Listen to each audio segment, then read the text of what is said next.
So, a very good morning to you out there doing the listening and doing the watching. My name is Lucky Soglu, and this is our breakfast sports with Sports 101. We're coming live from the Noble House restaurant located off the Beach Road roundabout, just directly opposite the Church of Christ. Amazing place to be. If you want the best in restaurant services, that's where you need to find yourself. And do not forget, we are transmitting live on Tadi FM 99.1. So if you are listening to us on radio, or if you want to, catch a glimpse of this show on radio, just tune into Takrady or Tadi 99.1 FM. This is Breakfast Sport. So in the course of the week, a lot of things happen, and personally, I'm excited about some of the news that took place.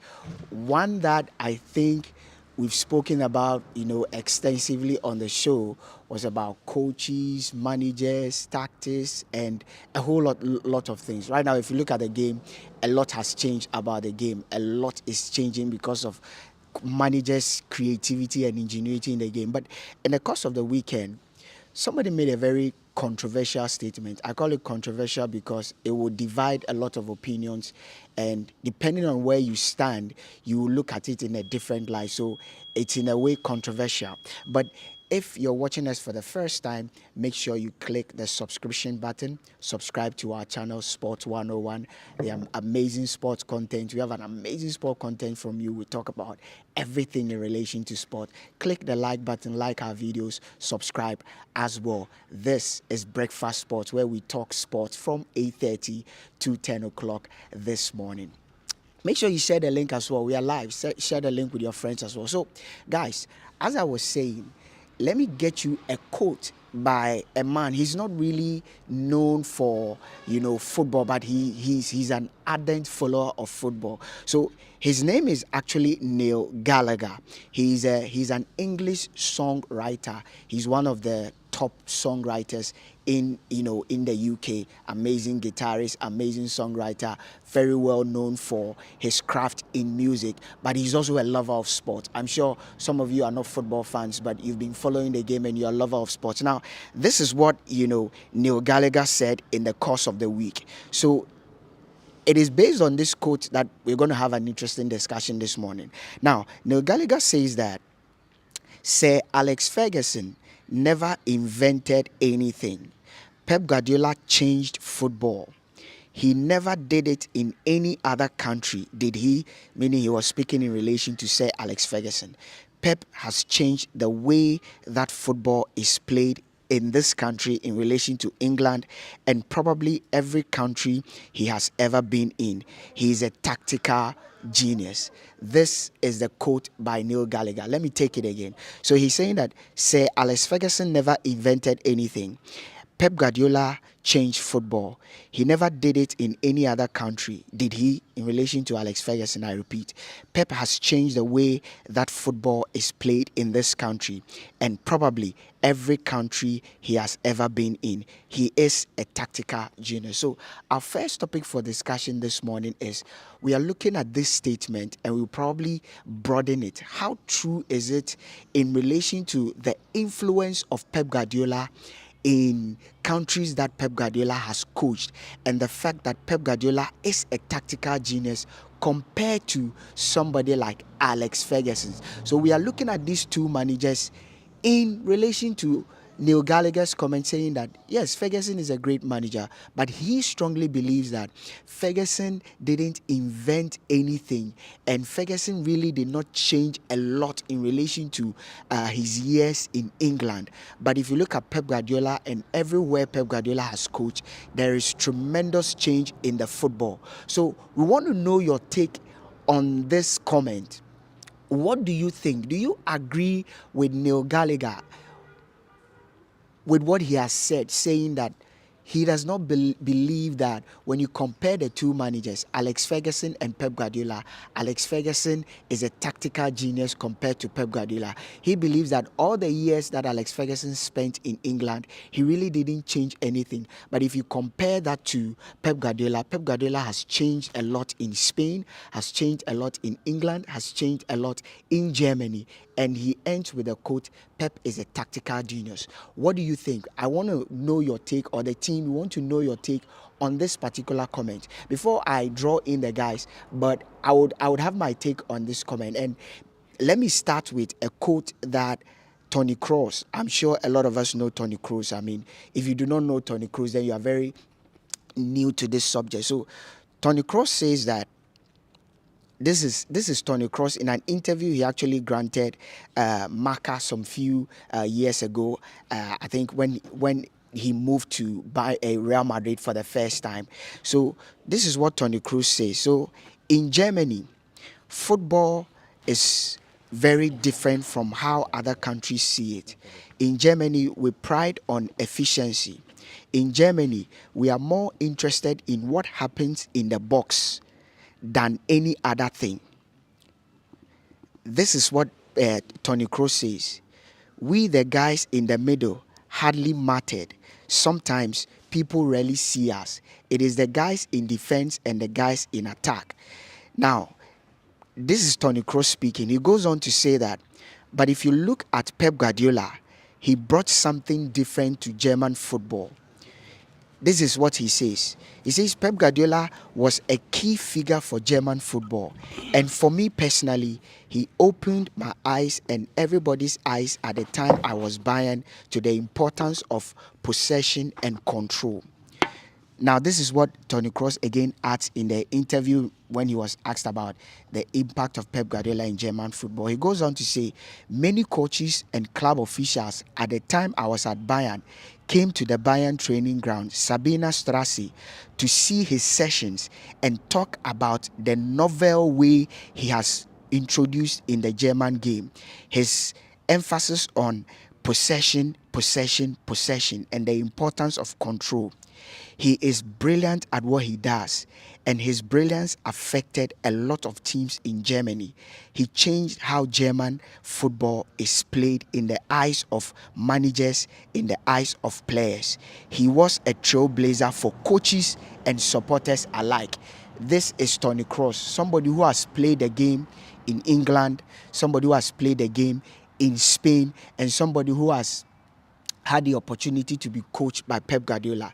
Let me get you another quote by somebody who had the opportunity to be trained by Pep Guardiola, Philipp Lahm, when he was interviewed again by Marca. Do not forget that prior to the 2014 World Cup, he was an ambassador, so he was actually touring around, and he went to Spain, and they had the opportunity to interview him.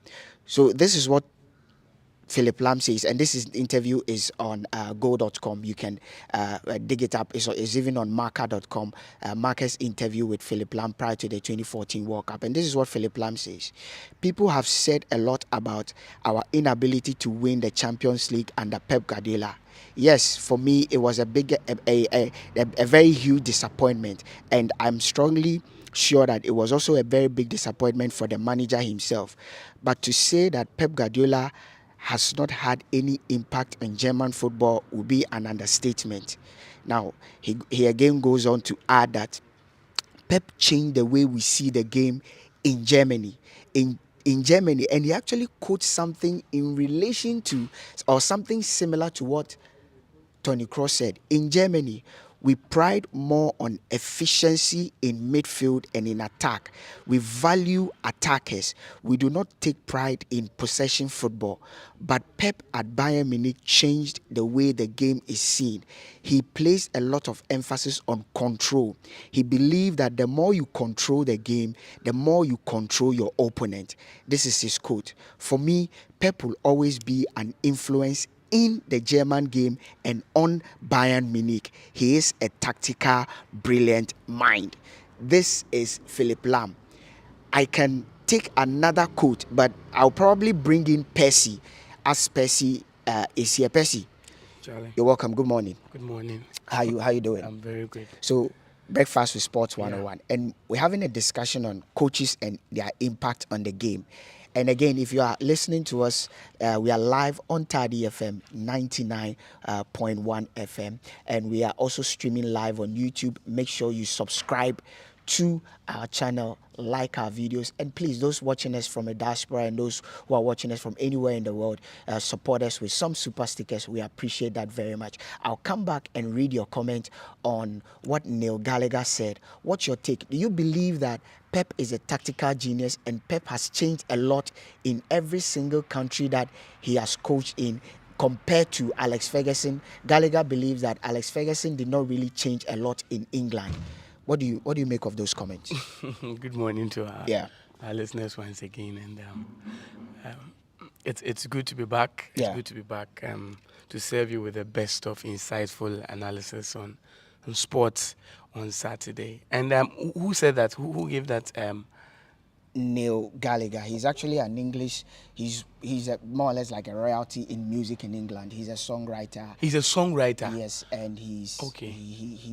He's more or less in the music sphere. So he's a songwriter in the UK. Yeah, he's a songwriter. Yeah, and he said Guardiola has had more impact on the game than Alex Ferguson, and his emphasis was on tactics. So no problem.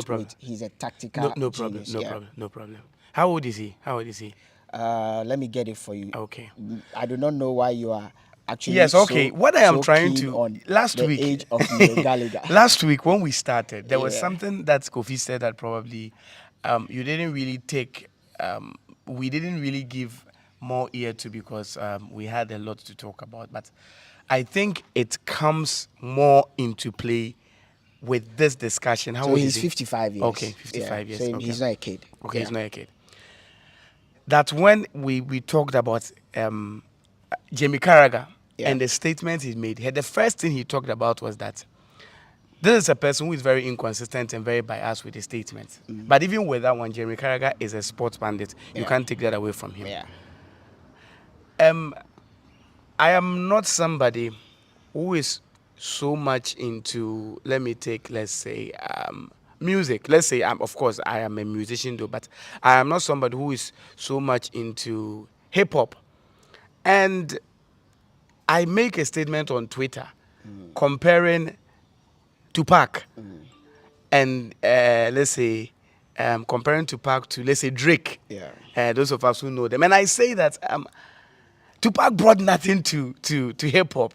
Because whatever Drake has done, he sold more albums, he's done this, he's done that. The first question that whoever is listening to me will ask me is that, who am I? Am I a producer? Am I a rapper? Am I this? Am I that? That's the first question the person will ask. And I'm like, oh no, I love Drake.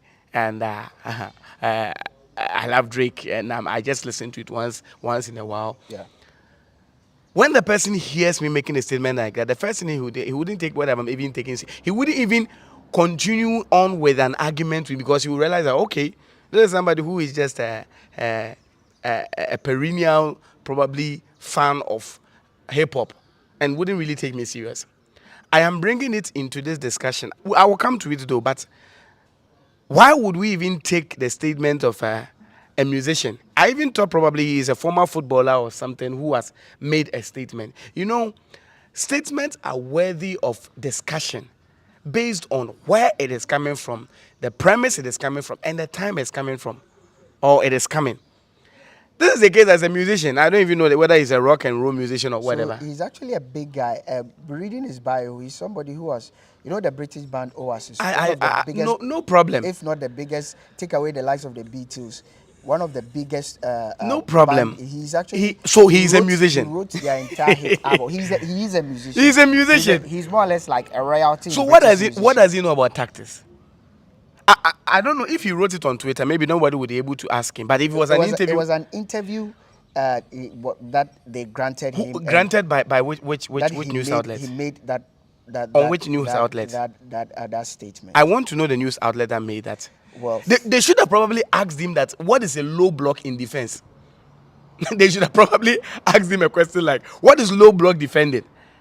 I'm sure he was going to fumble. He doesn't even know what tactics it. But that is just by the way. I'm trying to say that when these people make such statements, I don't want to talk about. But now let me come to the statement in proper. He is talking about the fact that Ferguson, Guardiola has changed the game, and Ferguson did very little to the game. I will start with Guardiola. I am never going to sit on any platform and say that Guardiola had never brought a revolution in the game. I would be a liar to say that. To be very objective, not just this era, since football started, if you are mentioning 10 managers who have changed the perspective of how we see football, Guardiola will never be taken out. No, that's true. You can talk of Vittorio Pozzo with the Italian team. You can talk of Heleno Herrera. Rhinos Michel. You can talk about, what do you call it, the one we talked about last week. The Italian manager. Yes, you can talk about Mourinho. You can talk about all of these are revolutionaries. You can talk about Marcelo Bielsa. All of these coaches. Yeah. Some of them have won trophies. Some of them have never won trophies. Yeah. Some of them are not even known. Yeah. And all of these coaches, I am never going to take what you call Guardiola as out, because for nothing at all, there had been a trend with him. Every country that he's managed, whether his first or his second season, whenever there is a major competition, based on the team that he manages, the national team, in one way or the other, may not adapt entirely what he uses, but would definitely add it to what they. You can talk about the Spanish team of 2010.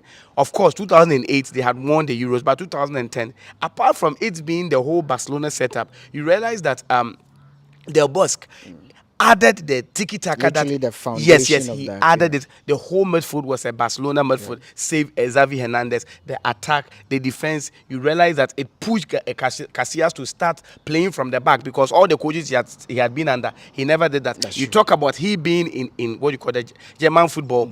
Lam was a right back. He pushed Lam into the defensive midfield. He pushed Joshua Kimmich to the right back. To help you, that what we are seeing right now in English game, the inverted.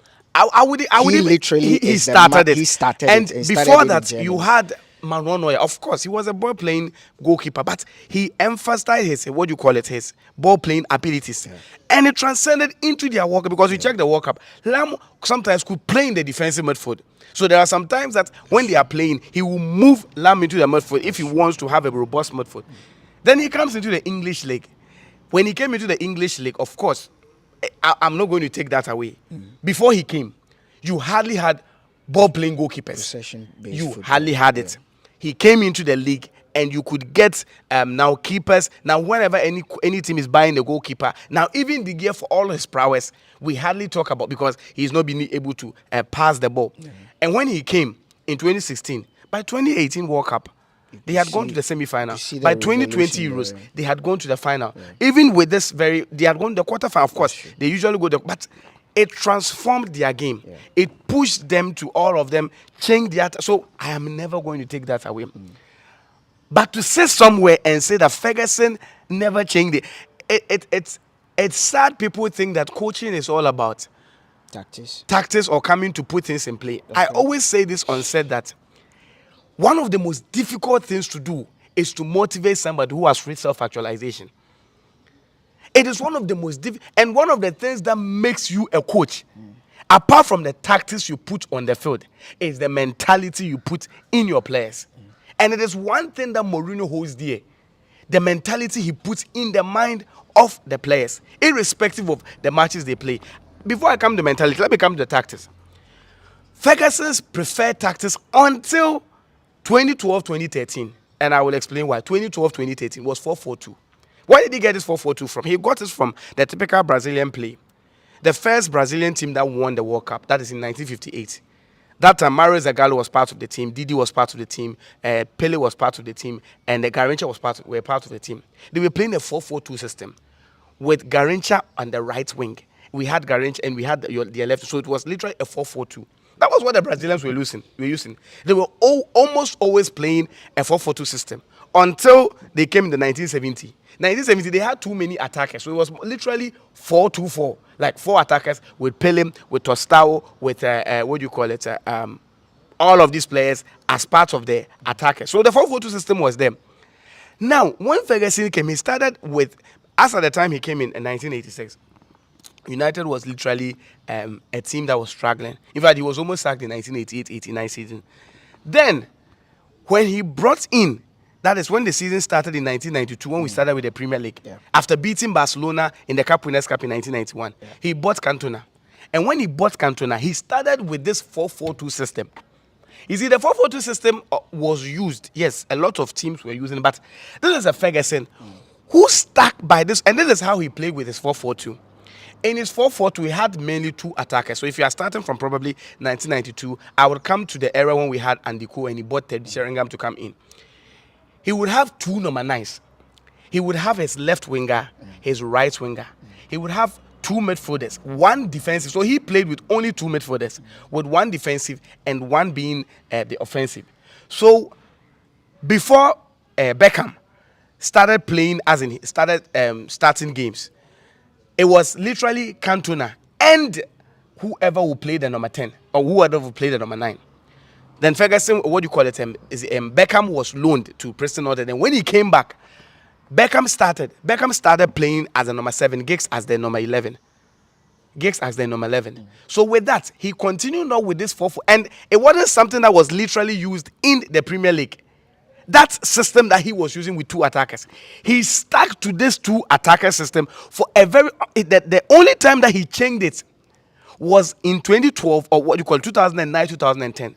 That was when Cristiano Ronaldo left, and he had to play only one, what do you call it, attacker, because it was Berbatov and Rooney. Then when Berbatov was bought, he wasn't really starting, so it was just Rooney, and Tevez had left. Then in 2012, 2016 was the only time he also changed again. That was when he started playing with the, what do you call it, 4-2-3-1 because of Van Persie, and he pushed Rooney to the midfield. So if you talk of tactics, and if you talk of the system of play, you see, Ferguson might not be your flamboyant. The sad thing is that whenever people are talking about tactics, one of the things they actually take out is the defensive part of football. When you say that the coach is defensive, a lot of people think that the coach is very bad. When you talk about a coach who likes to play on a counter break, people really don't like to talk about it. But when you talk about a coach that is very attacking, very possessive, that is the order of the day. So people love to see the flamboyance of football. I'm sure with what he's talking about, we all love to see players take the ball, dribble, pass, hold possession. And there are others too who are not. You see, Ferguson is not the flamboyant one who would hold on to play. He would not hold on to. There wouldn't be a lot of passes exchange. It would all be the wingers go in, they cross in, and they head. So in conclusion, I am trying to say that when you talk about believe that his tactics, statement is, first of all, with whatever he said, I don't even want to go to it because he is not a footballer to even know what tactics is. So to say that Ferguson added nothing to football, for that, he doesn't know what he's saying. Okay. But with respect to the tactics, the flamboyancy of what he's seen is what he is talking about because he knows very little about tactics. So if you are talking about Ferguson adding something to football, it is, like I said, it is not just with respect to tactics. It also has to do with the mentality of the team. okay. So, guys, what do you also think? Percy believes that Neil Gallagher's comments are hogwash and they hold no water.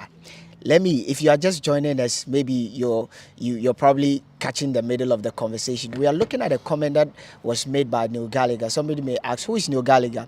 He's an English songwriter, more or less an aristocrat in English, music in UK literally.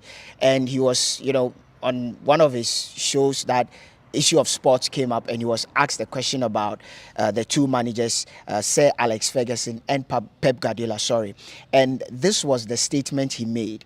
He says, Alex Ferguson never invented anything. Pep Guardiola changed football. Alex Ferguson never did it in any other country, did he?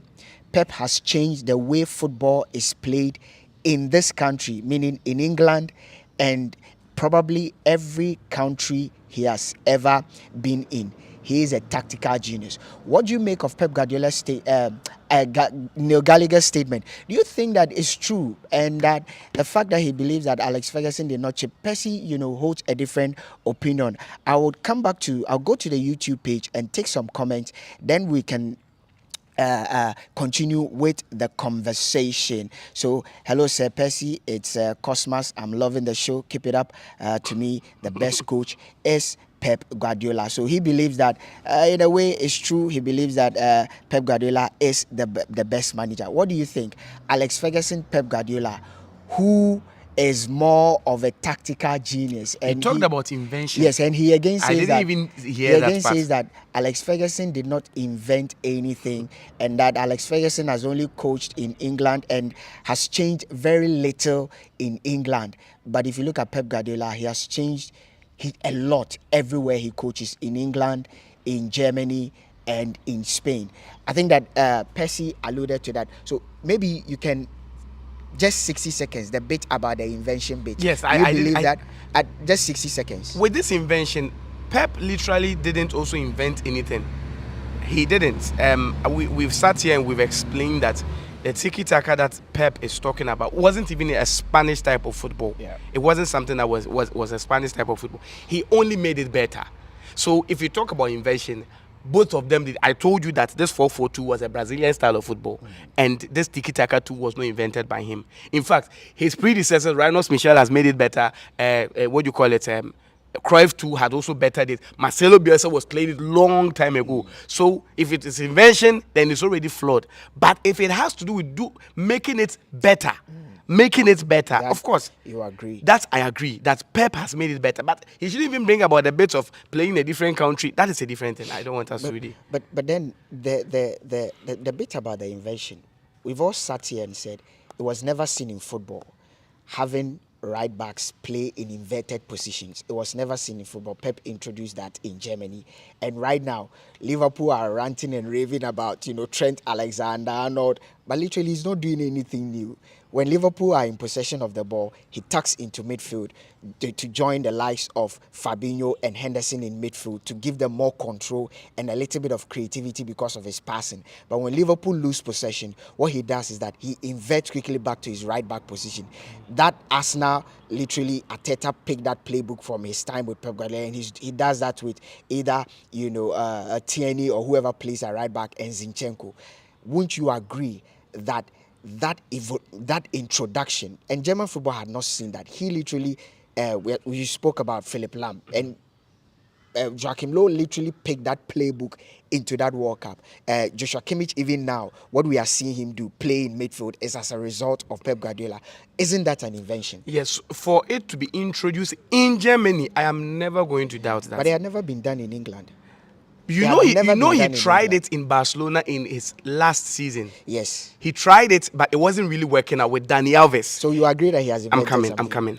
We're talking about he bringing it into another. Yeah. For its invention, for that, no. Who brought it? Who brought it? Because we had never... Listen, you and I have watched football. We've watched Did game. Did you really watch We've watched the Madrid team with Roberto Carlos as the left wing? He was not an invented football. No, I'm coming. We were talking about efficient, what you call it, fullbacks who either score or assist. No, I think the question here is, he invented something. He spoke about, you said he didn't hear the bit of invention. Yes. And you believe Pep has not introduced anything, which is that's true. Yeah. Technically, he has not done, technically because he hasn't. every single tactics has been there. He has only, truth be told, and you've actually emphasized on that, he's bettered what we've seen over the years. No doubt. But we've watched the game for years. I watched the 1990 World Cup, the 94 World Cup. Listen, I've listened to commentators all along, all throughout 2002 World Cup, 2006, 2012, 2010, 2014, 2020, whatever, 18, 22, whatever. We've never seen that inverted fullback being used, but for Germany, Joachim Low adopting what Pep Guardiola introduced in 2013, and he adopting that in 20. And I gave you an interview where Philipp Lahm himself spoke about that. Yeah. And there's an interview, what's his name? Oliver Kahn, the great Oliver Kahn, grants ESPN. This is an article, an interview ESPN did with Oliver Kahn. And the caption is, Pep is undervalued in Germany, Oliver Kahn. And these are some of the quotes he uses. So the influence of The influence of Pep Guardiola's idea of football has led to Bayern Munich becoming appreciated worldwide in terms of how the game is seen and played, and as well as an improvement in German football. And this is a quote by Kahn. Then he goes on to say, through that, Guardiola indirectly has a stake in Germany's 2014 World Cup triumph. Then he quotes the bit about style. He says that if you watch that German 2014 World Cup, the style was totally different from what Germany is used to.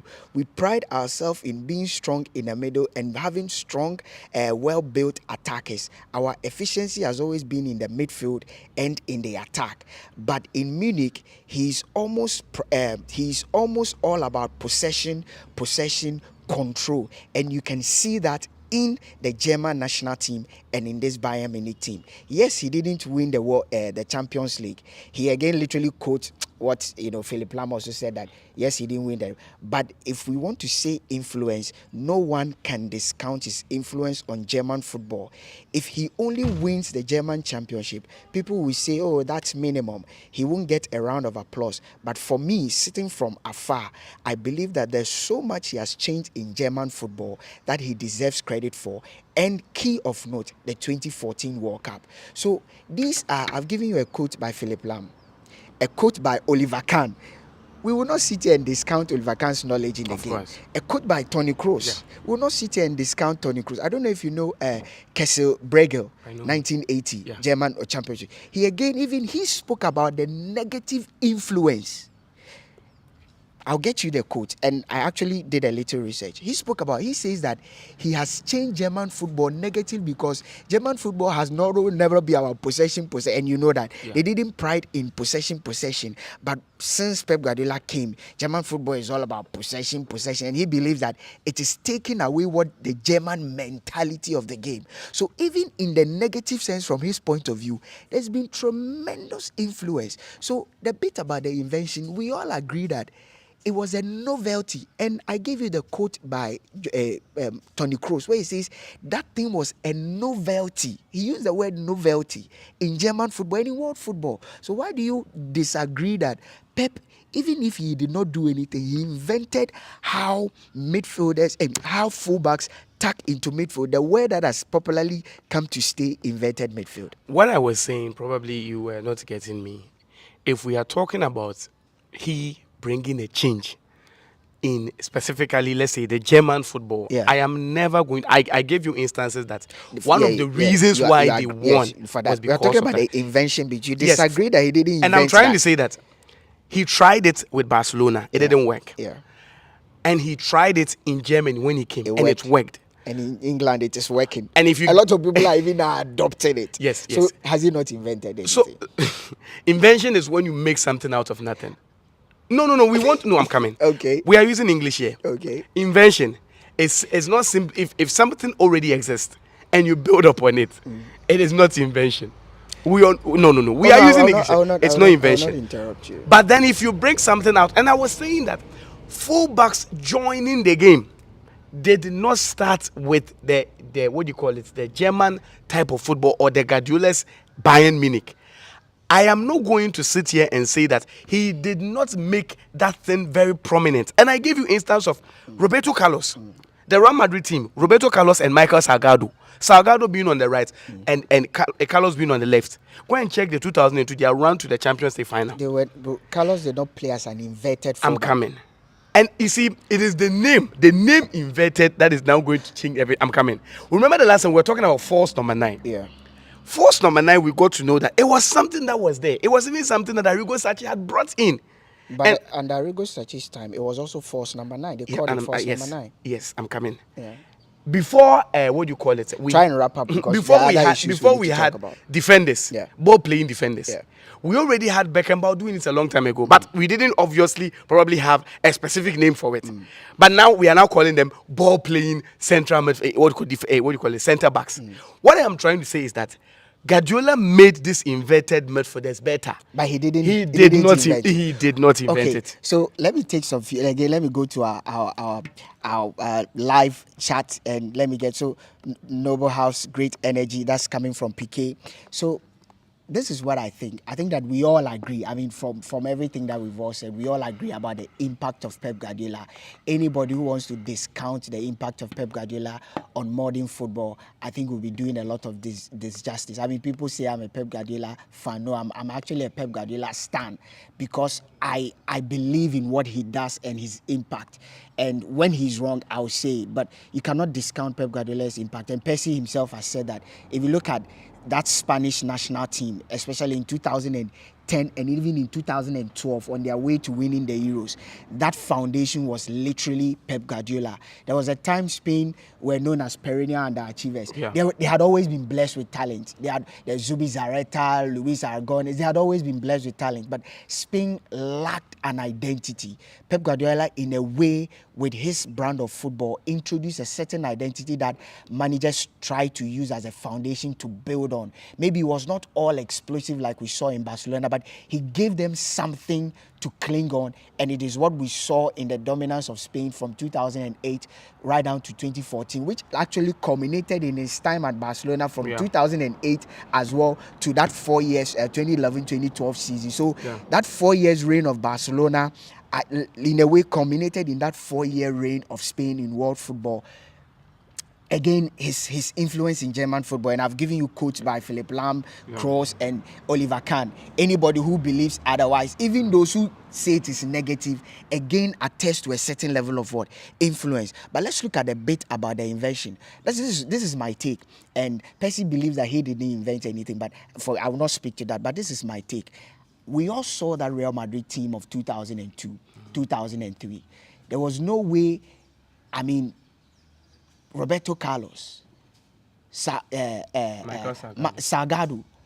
There was no way at a point I saw them ever in midfield, because the midfield already had generalismos in Zinedine Zidane, in Guti, and sometimes in somebody like that Argentine guy, Redondo, sometimes tucked in as a midfielder. So there was no, because of how they were playing, it would be so difficult for. As for joining attack, that is what made somebody like Roberto Carlos. He's even more noted for his attacking powers than defensive. And I mean, that has always been in existence. I mean, you look at the likes of, Cafu, Zambrotta, they were always solid fullbacks. Maldini, when he played at left back, they would join the attack, but they added a lot of defensive bit. So that nobody discounts that. But for a midfielder, when a team is in possession, when the team is in possession, what you see is that one midfielder will join the attack to increase the number of attackers. Then there will be space in the middle for a defender to actually play as a defender. It was a novelty, and even Tony Kroos says that this was a novelty. But that's an improvement on what we already had. What a novelty is. What a novelty is something that had not been done before and seen before. That's what the word novelty is, and this is a footballer.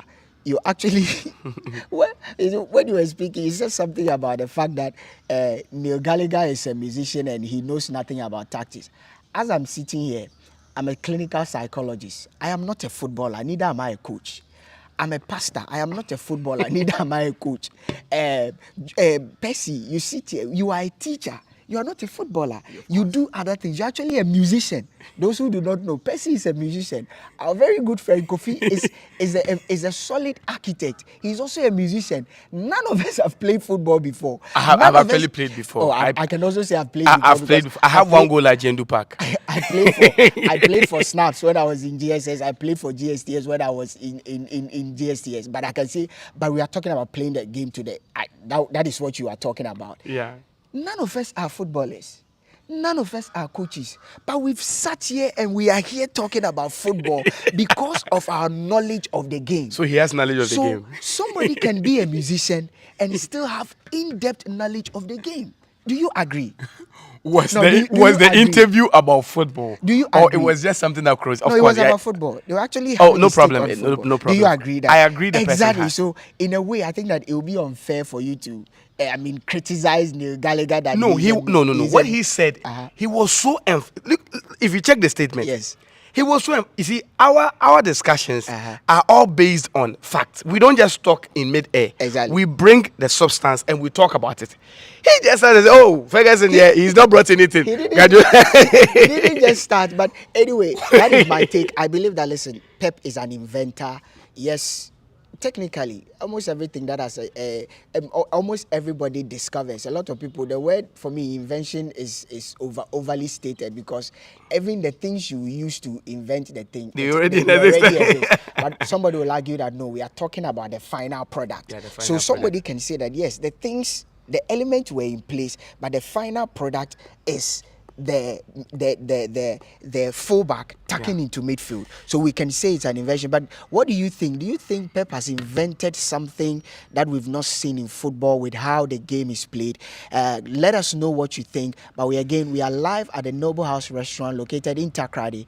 If you want the best of restaurant service, meals and everything, just pass by Noble House and grab yourself something amazing. An amazing place to be and to spend the weekend. Then we are live on Tadi FM, the radio that you want to listen to. Somebody will say the radio that presenters listen to. 99.1 FM. Click subscribe on onto our channel, YouTube channel, Sport 101. Percy. It looks like in the past few weeks, like you will be hearing some of the some quotes or some statement made by some people, and you are like, seriously, like, what's going on? Yeah. I just chanced on something that our good old Big Sam Allardyce, The Big Sam himself. the Big Sam himself. The- He's been reappointed Yes, as a manager. Today he'll be playing Pep Guardiola this Yes, afternoon. yes. He's been reappointed Yeah. as a manager. And he said this. I actually watched the interview. I watched it. Yeah. I watched it on what do you call it, Sky Sport, and he was like, I might be 68. In fact, he's 68 years, and look old, but there is no one ahead of me in football terms. Whoa, Big Sam. Big Sam has thrown some shots. So And he was this is too. shots It was, fired. it was too specific. I'm not sure he's saying that no one. He's not talking about Ancelotti or whoever. He said not Pep, Wow. not Klopp, Wow. not Arteta. Wow. In terms of knowledge and depth of knowledge, I'm up here with them. Yeah. Wow. Let me go first. On this. Big Sam, for whatever you've said right now, Yeah. I agree with him. Whoa. Oh, I agree with him. What did he say again? Big Sam. Now has let me read, and I will tell you why I agree with him. Shots fired. He said this. I might be 68 Uh-huh. and look old, Yeah. but there is no one ahead of me in football terms. Not Pep, Uh-huh. not Klopp, Wow. not Arteta. In terms of knowledge and depth of knowledge, I am up here with them. Two of let's say the modern game, two of the best managers we talk about in Pep and in Klopp. In Klopp, in Pep and in Allardyce puts himself in that zone. Okay, why do you say you agree with him? Now, I mean, you introduce the now, topic. when you take Sam Allardyce, he's Yeah. someone who has once been a footballer himself. Yeah. He's played virtually all of his life in England. He's played in the lower tier, in the upper tier. He's been there. And he's been managing for over 20 years. That's true. In fact, he's been managing for a very long time. Yeah. Now, if he can boldly, in fact, if we can get a coach like Marcelo Bielsa to be hailed and adored and, in fact, beatified by coaches who we call them as the best coaches of our modern time, Guardiola and the rest, and we hail him as one of the best coaches of football, probably in this modern era, why can't we talk same about Sam Allardyce? The reason why probably someone will say, that makes some power. Why would you talk about? Because for you, what have you won? What have you done? It's like probably you don't know his profile. Let me just give you something little about him. One of the things that actually revolutionized coaching, apart from tactics, was the introduction of sports science in coaching. And the funny thing is that one of the major or one of the main states or one of the main managers who actually were for the sports science, one of them is Jose Mourinho. When he started, Mourinho, people are like, Mourinho was not there. Mourinho started, And he started as a player. He's even scored a hat-trick before. Some people are not aware. With his dad, he stopped around 25. He retired. Mourinho retired from football at 25. And when he retired, he started going on with his dad. He started taking courses. And one of the major things he was a proponent of was sports science. Another manager who was a major proponent of sports science is Sam Allardyce. People are probably not aware. So if he's talking about, one of the things he talked about, he said his knowledge about football and his knowledge about managers or managerial, what do you call it, whatever you can talk about. Nobody's ahead of him. With over 20 to 30 years of coaching. You could talk about the experience that he has. This is a coach who has coached over 8 different teams. That gives you a lot of information, in fact, a lot of experience. Now, save his controversy about corruption in 2016. That made him step down, or let's say sacked, so that Gary Southgate would take the reins of the English national team. If he has said this by now as being the English national team manager, about 7 years after he had taken the English national team, I don't think we'll be here and making noise, because he was taking arguably one of the biggest jobs in the world.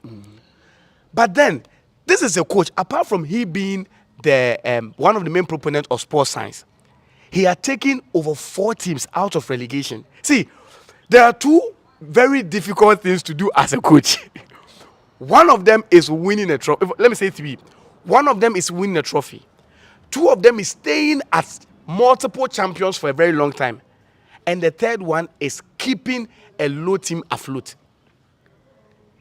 But he's a master at that. But people are always, of course, one of the major reasons why there is a manager is to win trophies. That, in fact, in the end, what did you do? That's why Marcelo Bielsa would never be mentioned when we are talking about, of course. But then, he has taken so many impossible tasks, which people have really, really not brought their mind to. And there is one thing that Guardiola has always feared, that he's always talked about, that people are talking about him as being one of the greatest managers. And he says that he thinks he's a lucky person. One, because he has been able to manage the best players in the world.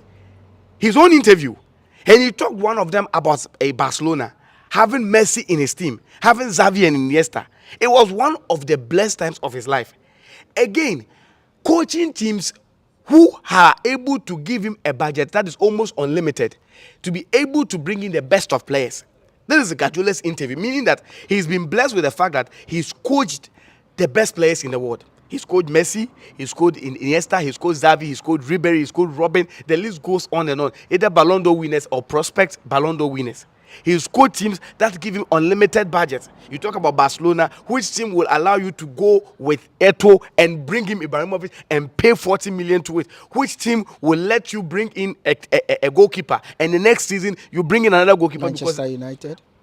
I'm not talking about Manchester United. I'm talking about Manchester City. But I'm giving examples of teams that are capable of doing that. Yes, Manchester United too can do that. Real Madrid can do that. But he is so blessed that he's coached only 3 teams. So, in Allardyce's statement, you've stated that the reason why you believe that he's right is because he's one of those who are proponents of sports science. I talked about that. So what about he made mention of 2 main things: the knowledge of the game. That was what I was also talking about. So knowledge of the game. I always sat here and said that when people talk about the knowledge of the game or the knowledge of coaching or coaching, the major thing that comes into people's mind is attacking football. The funny thing is that I don't love attacking football. I don't like it. I don't like possessive football. I like low blocks, 1, 2, 3 blocks. Okay. That is the one I like. I prefer a Conte type, a Mourinho type. Play the football. We watch you. We get the ball. We count and we score. And the funny thing is that this type of football has won more World Cups than attacking. Low block football. Low block. I can probably give you a number. In fact, try and wrap up. What I'm trying to say is that if you take Allardyce, he's a proponent of low block. He loves long balls. His interview is that it is the type of football that he is it was a match. West Ham versus Mourinho, 2016-2017. He played the type of football that Mourinho called the 1920 football or 19th century football. Even Mourinho admitted that playing Allardyce, Mourinho who likes low blocks, and his knowledge about defensive football, and that is what makes his team stay afloat. Okay. So if he talks about knowledge of football, you might not like his flamboyant type of football, but he's not done it once. He's like the emissary of Ghana football. So he has taken. Let me give you a list of teams that Just Sam give me Allardyce this. has taken out of or prevented them from being relegated. It first started with Bolton, Sunderland, Crystal Palace, and Blackburn. So 4 teams. Whenever they are in a relegation battle, they just call him. They call you would Big think Sam. if he doesn't, Sam you would think if he a wasn't, way. he So far, these wasn't 4 teams, well vexed he's in been how able to keep teams afloat. He would be contacted by teams to always bring or to bring him in on board to me. It's not like he's done it once so that you would think that it's fluke. It's just like So he's done it 4 times. Yeah. So if you had a team, Uh-huh. you are the owner of a team, and the team is in a relegation dogfight. Who would you call upon? There is Pep Guardiola. Seriously. Who is available. Seriously. There is Big Sam, who is available. There is Jurgen Klopp, who is available. These 3 managers. The other 3 will not even come. I won't even call them. Who would you want to call Listen, to Lucky, prevent your team? I won't call them. Guardiola will not come. Oh, that's why we are making hypothetical statements. And this see when our hypotheses are being tested, and I am testing it, and I am telling you that this is a coach who has said point blank that he has been. See, you think that Guardiola will go to a team? That is, relax. Percy, Listen. the question is, if Guardiola is available, He won't if come. Klopp is available, He will make himself unavailable. If Big Sam is available, Listen. the listeners want to know, the viewers want to know. You are the owner of a team. Yes. These managers are noted for getting you results. Yes. Big Sam. Yeah. Now the result here is I want to avoid relegation. Yeah. That is the ultimate. Yeah. All these managers, we Yeah. know they are noted for getting results of any kind. Yeah. Who would you call upon? Result. You can take Arteta out. Is Arteta part of the list? I didn't give you Arteta. I Okay, said yes. Jurgen Klopp, Pep Guardiola, and Big Sam. Your team is battling for relegation. Yeah. Who would you call upon to rescue you? But I'm surprised you are asking such a question, Lucky. This is not something that we should debate on. We are talking about a coach that has taken 4 teams, 4 different teams, 4 different times. None of these coaches has faced what Allardyce has faced. The only when Klopp team, the funny thing is that the season when Klopp was faced with something like that, he ran away. Dortmund's last season, when Klopp was Klopp was faced with something, he didn't even want to even return the next season. What about his time at Mainz? His time at Mainz, he promoted them. He sent them back. But would you agree that he also, in a way, prevented them from, being dropped, and he brought them? I'm coming. He was in the lower tier, second tier. Listen, he was in the second tier. Yeah. He brought them in, and he sent them back. So it means that when he brought them in, he was faced with something like that, and he could not prevent it, and he sent them back. So, Percy believes that, listen, if you break down Big Sam's statement, if you critically analyze Big Sam's statement, Big Sam is right, he's not wrong. Can you give me the quote again? Big Sam's quote. Okay, Big Sam is rubbing shoulders with the likes of Jurgen Klopp and the likes of Pep Guardiola. You should not take his word out of context. He wasn't talking about in terms of achievement. If I say rubbing yes. shoulders, Maybe I want so that somebody would probably understand. He said that I might be 68 and look old, but there is no one ahead of me. I don't even know why he brought Arteta. There's no one ahead of me in terms of football. Not Pep, not Klopp. He shouldn't have mentioned Arteta because that one is an insult to him. So my take on this, just 2 minutes and we are done. I think that I do not know what Big Sam was drinking at the time that he made that Seriously. statement. But come on, Big Sam. We respect including Arteta. No, for Arteta, come on, he shouldn't be there. But I'm looking at the 2 top guns in there, Jurgen Klopp, Jurgen Klopp and Pep Guardiola. Yes, you know what it takes to take a team out of relegation. You are a great manager and all of that. You are a solid manager and all of that. In terms of whatever you think you do, the fact that you've been able to prevent 4 teams, both in Sunderland, Crystal Palace, and what's the last team, Crampo? I'll get it for you from Crystal Palace. It's Crystal Palace, Bolton, Sunderland. There's another. There's a 4th team there. The fact that you've prevented these teams from, being West Brom being relegated. I mean, does not mean that you are up there in terms of the knowledge of the game. The game has evolved. Let me. This is where I am. The game has evolved so much that there is a reason why managers who are past their 60s, 70s, 80s, if you bring them now, they cannot rub shoulders with the young guys now. Because Are you sure? the game, you know the age of Ancelotti. because the game has so much. And what you do not get is, I'm saying managers, when you bring them now, Ancelotti is one of those managers who constantly, Ancelotti, Jose Mourinho, they constantly evolve with time. No, but you were made it general that the coach, is it coaches who have retired or I'm coaches talking who about are, coaches who are no longer in business. and so probably they might not want to come back. Oh, come on. You can't. So you're trying to say that if you bring Arrigo Sacchi right now, he wouldn't be able to play. Sachi's age, he will not. He can't even coach now. No, Sachi you is too no, old you, to you want coach. to bring them their era let to me now. Let me finish making my point. My point here is that as good as Sam Allardyce is, there is no way Sam Allardyce can say the knowledge of the game. If you say the knowledge of the game, it's very broad. Are you saying the knowledge of the game 20 years ago, 30 years ago, or the knowledge of the game right now? There is a reason why coaching, there's something we call refresher programs. You actually go and refresh yourself, get in tune with what is happening right now.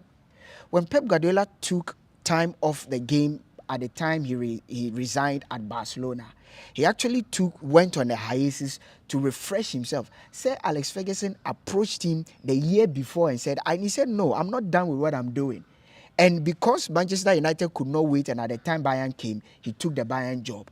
He went to refresh himself. Jose Mourinho does that constantly. Sir Alex Ferguson has been, Carlo Ancelotti has been constantly doing that. And Allardyce doesn't do this. Recently, I watched a coaching program that was actually handled by my man, the serial caller, Ralph Ragnick. He was part of the facilitators. It was being organized by UEFA. You saw the likes of Carlo Ancelotti there, Zinedine Zidane, Pep Guardiola, all these managers who are UEFA top managers who are in the game now. Big Sam was not there.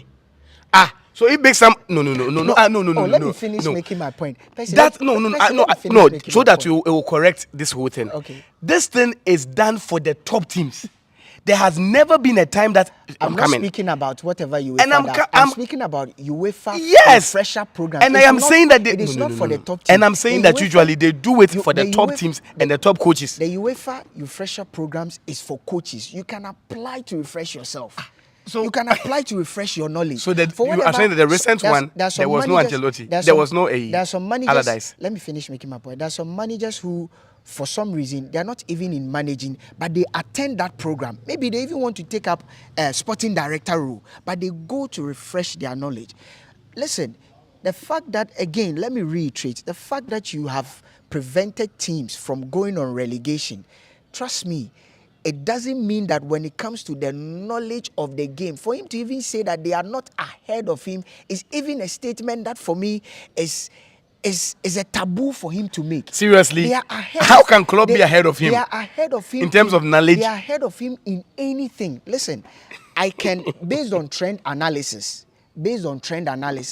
I would rather prefer to give Leeds United to somebody like Pep Guardiola. I know he will work magic with Pep Guardiola than to give a fresh Manchester City team to Sam Allardyce.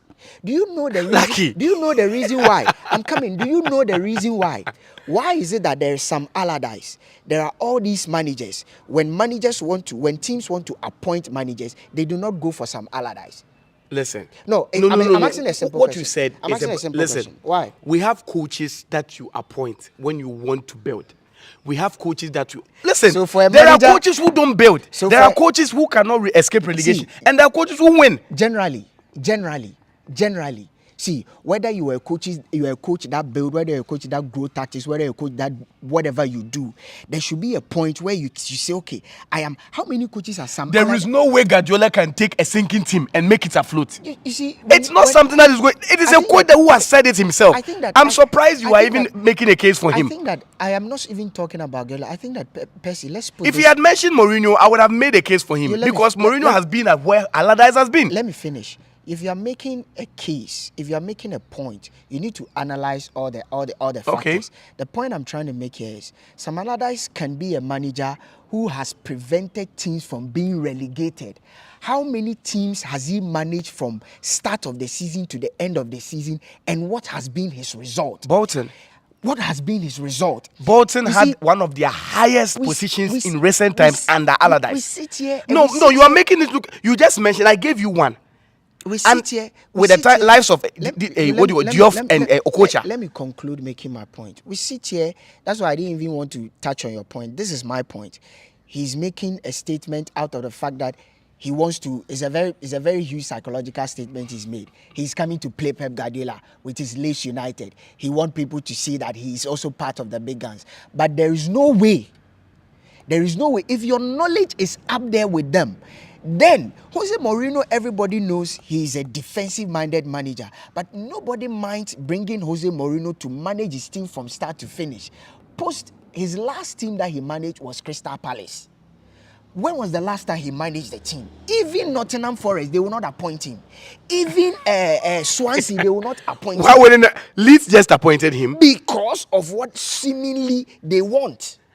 But what makes you Nottingham Forest is also in relegation. They are not ready to let Steve Carroll go. Guys, I'm surprised. This is what Sam Allardyce is saying. He believes that Sam Allardyce is up there with the likes of course, in terms of knowledge, why is he? Why isn't he? But I think that, come on, that is an understatement. It's a huge joke. It's a joke of a statement. Big Sam amongst the top guys in there. Anyway, we are talking about coaches. We are talking about managers. I think today, practically, the show is about coaches, managers, and all of that. Another statement actually, was made over the last few weeks. If you had Klopp, if you had Pep, if you had Ferguson, if you had Arsene Wenger, you are looking at two elements to grow your team in terms of a manager's understanding of how the game is played tactically, and in terms of player development. Just one, and give me reasons. So, in terms of tactics and player development, which of these managers would you go for? 1, Pep. 2, Jurgen Klopp. 3, Alex Ferguson. 4, Arsene Wenger. Who would you go for? Let me first put the question out there to our listeners. But if you are listening to us, we are live on Tardy FM this morning. This is our Breakfast Sports with Sports 101. We've been delving deep into issue about coaching and managers. This is what we do. We give you a succinct discussion in relation to the topical issues that have taken place in the course of the week every Saturday morning from 8:30 to 10 o'clock. We are live at the Noble House Restaurant, an amazing place to bring the family to spend the weekend, wine and dine. This is where you want to be. This is Sports 101. Make sure you click and subscribe to our channel, like our videos, and get engaging with us in the comment section. So if you listening to me out there, if you are building a team and you are looking at two elements, player development and tactics, who would you go for? Say Alex Ferguson, Jurgen Klopp, Arsene Wenger, and Pep Guardiola. Percy, 3 minutes. Can I choose my own? No, these are the three coaches. You can't set your questions in an examination and answer. First of all, take Klopp out. I don't know why you have even brought him in. Oh, you are taking Klopp out. No, he doesn't have any business there. You should have put Mourinho there. I wanted to choose Mourinho. I want Mourinho. No, so these are the managers that are there. Tactics and player development. Seriously, I want to choose Mourinho. Seriously, I don't want to choose any of them. You feel none of them? I don't want to choose any of them. You feel Mourinho is above all of them? In terms of player development, tactics, I will choose Mourinho. You put Jose Mourinho there? Yes. Let's go. There is no way I'm going to choose Pep, Ferguson, Wenger, or Klopp ahead of Mourinho in terms of put the two together, player development and tactics. You see, it is very sad you've heard a lot of people say that Mourinho does not develop players. He doesn't develop players. And all similarly because they are later days since they just started watching Chelsea, Mourinho's Chelsea, and that was it. I will start with player development and I will go with the tactics. And I would take Mourinho from Porto 2002. When Mourinho took Porto, In fact, Porto were behind the team that he was managing before. That's Leiria. That was the team he was managing.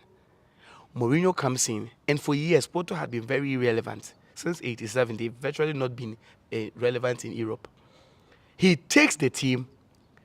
He literally lets go many of the players, saving Costinha, Victor Bayer, and it seems another player. The goalkeeper. Yeah, Victor Bayer, the goalkeeper. Yeah.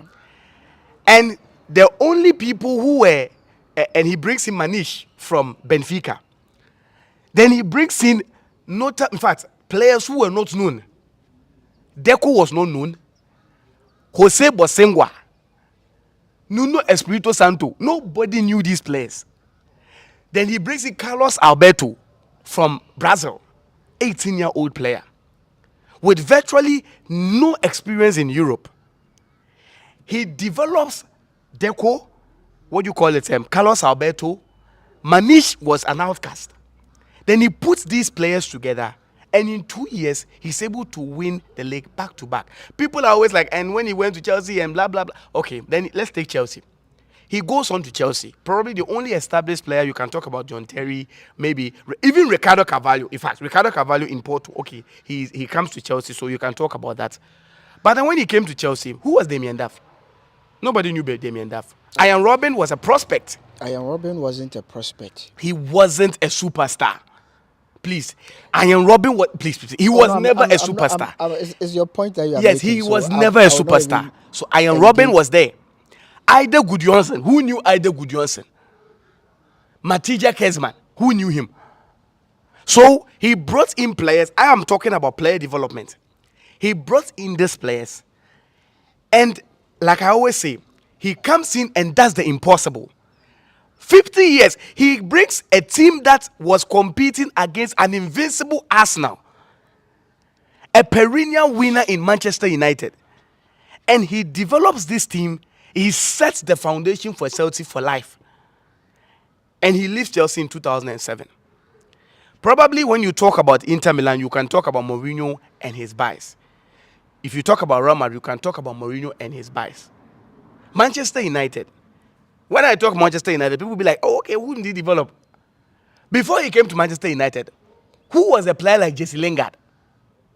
For everything that Jesse Lingard is, he owes his life to Mourinho. But Jesse Lingard is nobody. Did you watch Jesse Lingard and the Mourinho in 2016, 2017? And 2017, 2018? Anyway, finish. No, you are talking about him as a nobody. But Jesse Lingard developed under a player like Jose Mourinho. So if for nothing at all, I've given you Porto and I've given you Chelsea. In terms of tactics, listen, people are always talking about tactics and Guardiola's tactics and blah, blah, blah. Let me tell you the tactics of Mourinho. I'm just taking Inter Milan. When Mourinho came to Inter Milan, one of the major reasons why they brought him was the failure of Mancini in Europe. Because Mancini had won the league 3 years straight. He comes in, and when he came into Inter Milan, in fact, they are the oldest team to win a Champions League, with an average age of about 31 years and about 36 days. He comes into this Inter Milan team, and when he came, based on the players available, he lets a lot of them go. And he lets a lot of them stay. I'm not even talking about the first season. His second season, he allowed Adriano to go, Crespo to go, Figo retired. Then he started bringing players in. Diego Milito was a player, is it Genoa or so? Genoa or Bologna? He wasn't really well known. He was actually the highest scorer at Genoa. So he was somebody. Was he the top scorer? Was he the Capo Caninieri winner? No, but he was the highest scorer. Did you know him? Somebody who is the highest scorer. I said, did you know him? Obviously. Obviously. If you say like look at Tony. Look at Tony scored. Look at Tony He scored. he won the Capo Caninieri, so he was known. Let me make a point. Somebody like Ciro Immobile. Ciro Immobile. Before he moved, Ciro Immobile was a top scorer in his club. Then he was bought. You see, there's a difference between buying somebody like Matthias Kezman. Matthias Kezman, when he moved from Italy, was not really a known player. He became a household name in Chelsea because of he playing for Chelsea. But if you say someone like Diego Milito was Genoa's highest top scorer. So if you tell me that who knew him, somebody who is playing in the Italian Serie A and is a highest top scorer for a team like Genoa, nobody knows him. Can I continue? Maybe you can say his amplification was made known because he played under you didn't Inter get Milan. me. The comparison so you you made continue. with Milito and Ciro Immobile are two different things. Ciro Immobile was the Capo Cannonieri winner. That is a different No. Listen. He was the top scorer of his club. Does not make. Do you know that Benny McCarthy was the 18th top scorer of the Champions League in 2003? I'm coming. He was a top scorer for his club. What I am trying to say is that no. Listen. What I am trying to say is that the players that he bought in Inter Milan, you know, he bought a Charisma, but the next thing he had to leave. He bought Muntari. Yeah. He bought Thiago Motta. Yeah. Then he bought Goran Pandev. Yeah. You can tell me Goran Pandev too is and in his tactics, you realize that Mourinho started with a 4-2, what do you call it, 4-4-2. He started with 4-4-2. That's after he bought Schneider. Throughout the campaign, that was what his intention with what you call Milito and Balotelli to be the players. I'm talking about the tactics he used to win the Champions League. Then he realized after his first game against Real Madrid, he lost 3-1. And losing 3-1, he realized that playing Balotelli was not a player that could defend or attack more. So he had to drop Balotelli to come from the bench. Then he completed. That was when he started playing his 4-2-3-1 in Inter. So that he would play Thiago Motta, Cambiaso in defensive block, and play Schneider in the offensive number 10. Then he convinced Samuel Eto'o that he had gotten from Barcelona to play on the left wing, and Goran Pandev that he bought in January to play on the right wing. So beginning, it wasn't Goran Pandev who was playing. And if you watch his transition, the tactics that he even when I am even going to take his play against Chelsea and Barcelona. If you watch the way Mourinho, it was purely tactics. When he went to Barcelona, or when he won against Barcelona, arguably the best team in the world in 2010, Mourinho was down by a goal in in the first half by Pedro around 19th minute. He came back to win with Mourinho, Milito, assisting 2 goals and scoring. Then he went to Barcelona. When he went to Barcelona, within the first half, he had Thiago Motta receiving a red card. With about 60 minutes to go, an hour to go. Then he went to Guardiola and told him that you think it is over. It is not over. Then he told his players that you should just allow them to play.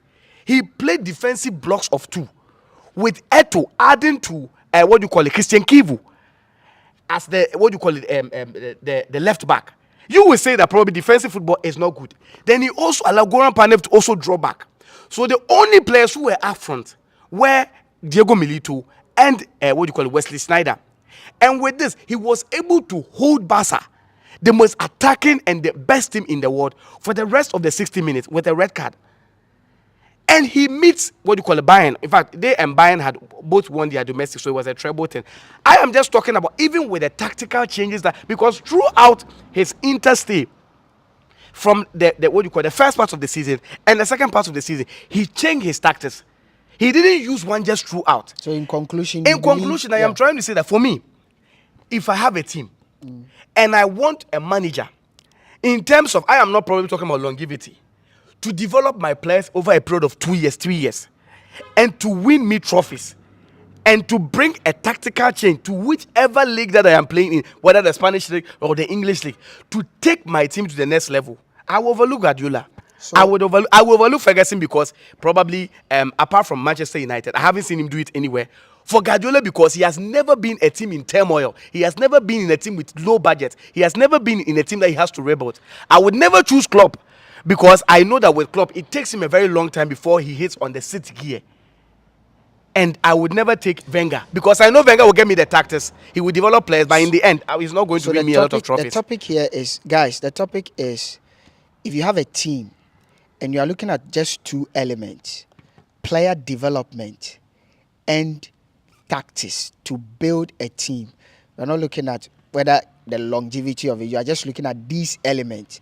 So I want to build a team. And in building a team, I want to build a team that is so solid tactically. And I want to build a team that I can develop players. Which of these managers would you go for? Jurgen Klopp, Arsene Wenger, Sir Alex Ferguson, and who is the last one? Which other manager did we? Wenger.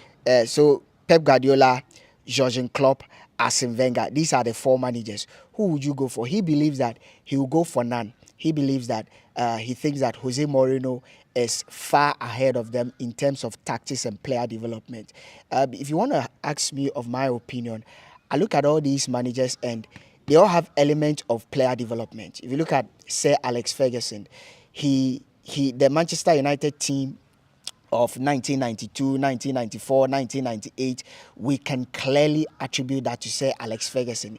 He picked those academy boys and literally developed these guys into world-known stars. Even Cristiano Ronaldo, yes, he was a budding talent at Sporting, but if you look at the impact of Sir Alex Ferguson on the making of Cristiano Ronaldo, you cannot, disregard that. There are a lot of players like that, so Sir Alex Ferguson deserves to be in that conversation. Arsene Wenger, we are not going to even say that. People have spoken about Arsenal like academy boys. It's solely down to this man's ability to spot young talent and his ability to groom them. I think that one of Arsenal's undoing Arsene Wenger has been, or is they being stingy with money, because there was a time Arsenal actually were in the hunt for Cristiano Ronaldo even before he came to Manchester United. Ibrahimovic too. Zlatan, many players, because of Arsene Wenger's ability Even to Luis Suarez. yes, sports talent and develop talent. The list is endless. Even somebody like Thierry Henry. At Juventus, Thierry Henry was not a starter. Thierry was actually a bench player. He was coming in, but Arsene Wenger spotted his talent because he had known him in France, and he said, this guy, I can develop him. Thierry Henry is Thierry Henry, or was Thierry Henry, under no other manager than Arsene Wenger. So you cannot discount Arsene Wenger. When we talk about tactics as well, likewise, he's a solid proponent of the 4-2-3-1, which actually diversifies into a 4-4-3. So he is somebody who also has groomed or honed his skills when it comes to tactics and player development. Let's go to Jurgen Klopp. Likewise, when it comes to tactics, the magnification of what we've come to know as a gegenpressing, the German way of using efficient midfielders under Liverpool. It was Jorginho, Wijnaldum, Fabinho, very hardworking, and efficient, hardworking. Jordan Henderson, likewise efficient, hardworking. Fabinho. He built that German model with Liverpool. Likewise, his time at Borussia Dortmund. Likewise, his time at Mainz. He was the reason why Borussia Dortmund went all the way to the final, though they lost to Bayern Munich. So all these managers, in a way, develop players. There's also Pep Guardiola. I do not think that anybody would want to say, Pep Guardiola does not belong in that conversation. As for tactics, we've waxed lyrical about the man's tactical prowess, his player development. The list is endless at his time at Barcelona. When he went to Germany as well, his ability to pick somebody like Joshua Kimmich and grow Joshua Kimmich into who Joshua Kimmich is now. His ability to spot Philip Lahm, and move Philip Lahm into position that literally magnified Philip Lahm's talent. So he is one of those managers, including Jose Mourinho, Alex Ferguson, who they don't just pick or identify talent, they magnify your talent. Somebody like Phil Foden. Phil Foden is Phil Foden because of he saying that, okay, I want to bid my time. There are players who decided they want to move. Many people do not know that there are players who actually came from the City Academy, like Jadon Sancho, actually came from the City Academy. There are a lot of players who came from the City Academy, but they decided to move on. Phil Foden decided to stay. Barring his injuries this season, last season was one of their best players 2 seasons ago. Someone like Raheem Sterling, up until he coming to Manchester City, one of his major deficiencies was his ability to score. Profligacy in front of goal. But under Pep Guardiola, he transformed that. Rodri was just an okay. Even at Atletico Madrid, Partey was a better player than Rodri. He was just an okay player. But right now, people are actually talking about why he's not in the player of the season conversation, the midfield, instead of Casemiro. So all these managers are there, but the question is, who would you pick? Now, quickly, before we conclude and we sign out, I think that if you look at all these managers, all of them deserve to be in there. And we can even throw in Jose Mourinho, deserve to be in there. He has gone for Jose Mourinho, but as I'll pick 2 managers.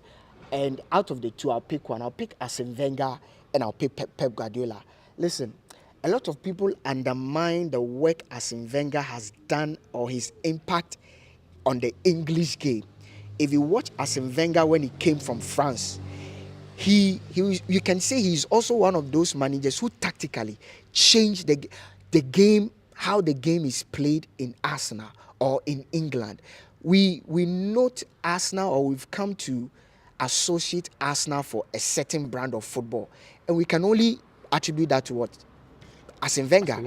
The possessive football, the more or less what people call the beautiful game. There was even a point when they say, this is not how Arsenal play, because Arsenal have come to be noted for playing aesthetic football, and it was down to say Arsene Wenger. He introduced players like Nwankwo Kanu when they came in from Ajax. He introduced players like Dennis Bergkamp. For me, one of the skillful players I've seen play the game. Yeah. He made the game look so easy when he played. He introduced a plethora of players. There were the likes of Petit. You can name them. Julien Laurent in defense and all that. I've worried. So, say.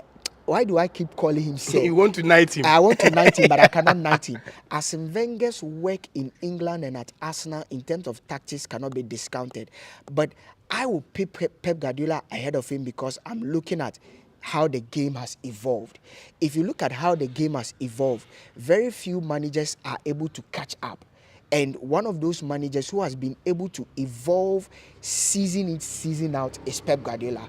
He walks into the English Premier League, and my producer just sent me a quote that Alex Ferguson, made, that Pep Guardiola will find it difficult playing in the English Premier League. But 5 years on, in a way, he's actually found it very, very easy, because in the modern game, for him to win 4 league trophies in 5 seasons, 4 in 6 seasons is crazy. And the fact that he's done breaking record upon record upon record, season in, season out, on his way to winning that trophy is tremendous. The only time he missed out was he placed 3rd in his first season. From then, Liverpool have been his major competitors, barring this season, Arsenal. I look at his evolution.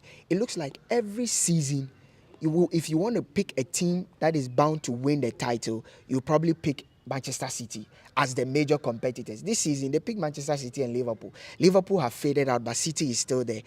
Every season, he seemed to make the team stronger, and he finds something to invent into the team. So I will put him up there, because I think that all the managers that we have picked, they all deserve to be there. They are managers who develop players. They are managers who are tactically brilliant in their own way. If you want to look at managers who defensively, they are solid. One thing people forget is that Alex Ferguson is also another solid defensive, minded manager.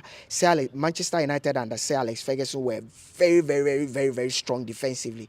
It was not just the attack. They were also Alex Ferguson is one of those managers who created balance in a team. If you want to talk about proper balance in defense, proper balance in midfield, proper balance in attack. So for me, I think that all these managers are right in their own sense. They deserve to be in there. Percy has gone for Jose Mourinho. He believes that he would take out Arsene Wenger.